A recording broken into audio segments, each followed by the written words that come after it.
everyone and welcome to today's video. Today I have special guest Russell Kitely, scientific illustrator and sci-fi author, also known as my dad. Thank you, Steph.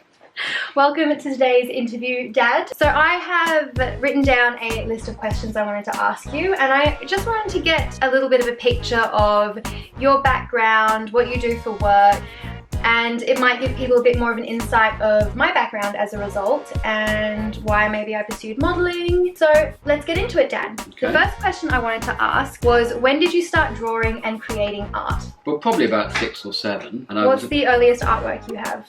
Well, the earliest one that I would dare show, I was 10 and a half. I know that because I put my exact age on it. That's so when cute. I did it. And that's the picture of the church that we lived opposite. And I drew it all in pencil with every little brick. Do you want to find the picture? Yeah, I can find that for you. So you were 10 and a half when you drew this? Yeah, Dad helped me. He was an architect, so he was often doing architectural rendering. For a long while I drew. They used to make model ships, and so that was a bit of an interest, so I'd draw galleons in full sail for a while, and then birds. So did you know that you always wanted to be an artist? Well, I think so. There was a hankering there. You were always sort of drawn to it? Drawn to it. Was there a pivotal moment, I don't know, in your childhood or adolescence when you thought, that's it, I'm going to be an artist? I did get dragged out in front of the class for drawing instead of listening. What year was that? Oh, I'd have been, I don't know, 9 or 10. And now you do primarily scientific illustration? Yeah, of different sorts. I did a lot of viruses, but also more abstract things like waves, interference patterns, and physics, some conceptual physics things as well. I was interested in animals and life forms and things. Oh yes, and did you want to show them some of your early medical illustrations? Yeah, skull with an eye in it. Oh my god, I don't know if I've even seen this one. You probably haven't. That's incredible, Dad. I was a bit older when that one. What did you use? Purely watercolour? Watercolour with an electric eraser for highlights, from what I remember. That's another original? These are originals. This is a watercolour for couching. When they used to get rid of cataracts, before they had modern surgery, they would push the cataract, the lens of the eye, out of the line of vision. How old were you when you did that one? I'm mid-20s. But you should. Me with a beard, having my eyes poked. And there we go. Yeah, they're brilliant, Dad. How old were you when you did this one? So you were saying, so I'd be about 20. So you're 6 years younger than I am right now with this, and this was a self-portrait. Yeah, that was a long, long time ago. It was one I did at uni, in the sort of things you think about when you're an undergraduate. Is that a nude woman, Dad? It is indeed a nude lady. That was done, I think, pencil outline and then done with a rotary pen or something like that. The original got stolen. Out of the back of a car. I gave it to a friend and then they were moving and it got nicked, so it was an art theft. So I always think it's really interesting, the story about you having gone to do dentistry before you finally gave up and moved into the art world. Yeah, well, at school they suggested I did medical illustration. What, when you were doing dentistry? Before, that's what they thought would be because I liked art and science, and that was essentially the only avenue that had to encompass both, but it didn't seem to hold very good prospects, as indeed it doesn't. So that brings me on to my next question, which is, how has the art world changed in the last 40 to 50 years that you have been an artist in it? Has there been, the demands dropped? Is it harder to get work? People wanting, what sort of have you noticed now in terms of the art world? I guess the biggest one is that computers came in, and you actually rode that wave. You started doing I started right at the very beginning. What computers were you using? It was a Quantel paint box, which was the standard TV graphics machine. What, did you buy it yourself? Or No, somebody bought it for me. We had it. We set up a unit to make films, health education films, and the Quantel was what we chose to do the graphics, but I had sole use of it. So what are these films that you were making in the 80s?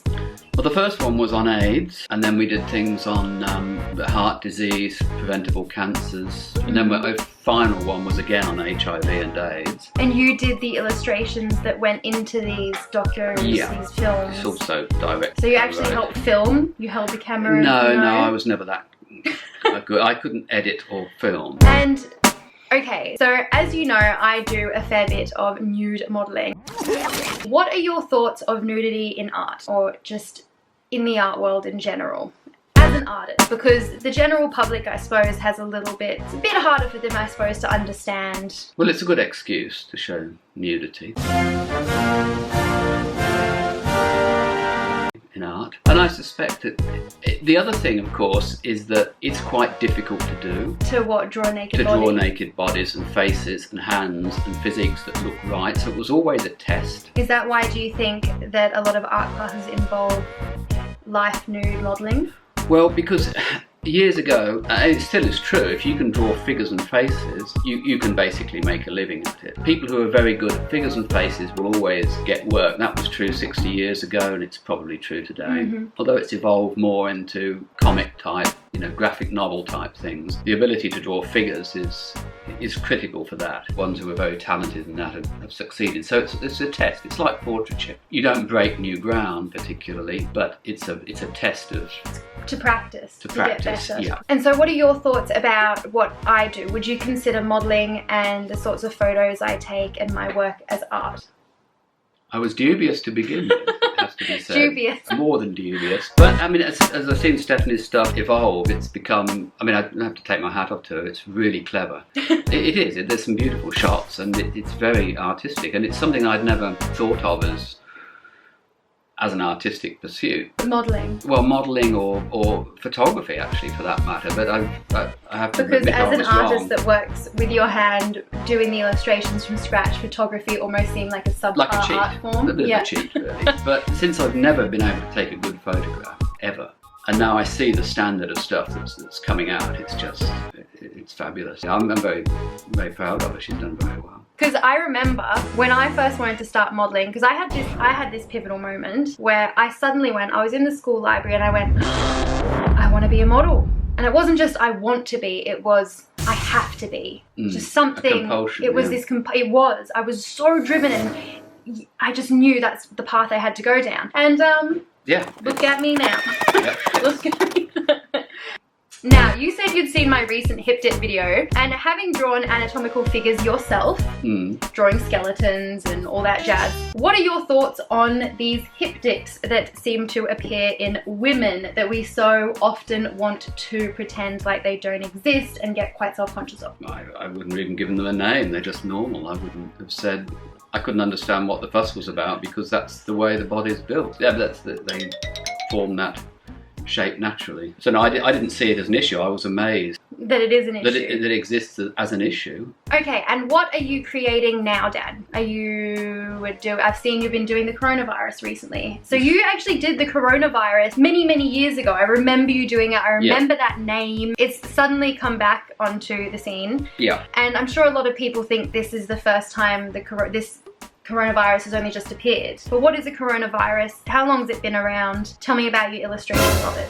Well, I'm no expert on it, but it's certainly, SARS came out 17 years ago, and that's a classic coronavirus. They got a corona of spike, which is why they're called coronaviruses, like a crown. And yes, I did, in those days it was electronic paint. I did paintings of the viruses and their life cycles, and that was for the SARS epidemic. And then when this one came out, they got recycled, well, reused. So the BBC used one of those old pictures recently in one of their world news things, which was nice, and since then I've been redoing them in 3D. So the SARS is actually a coronavirus? It's a coronavirus. And so which was the illustration that the BBC used? It was a single virus. Yeah, a single virus particle sitting there by itself. They were very popular images in their day because there wasn't much about. So yeah, your pictures pop up all over the place, including places like Playboy magazine. I haven't even made it to Playboy magazine. Actually, I think it was a SARS virus in Playboy.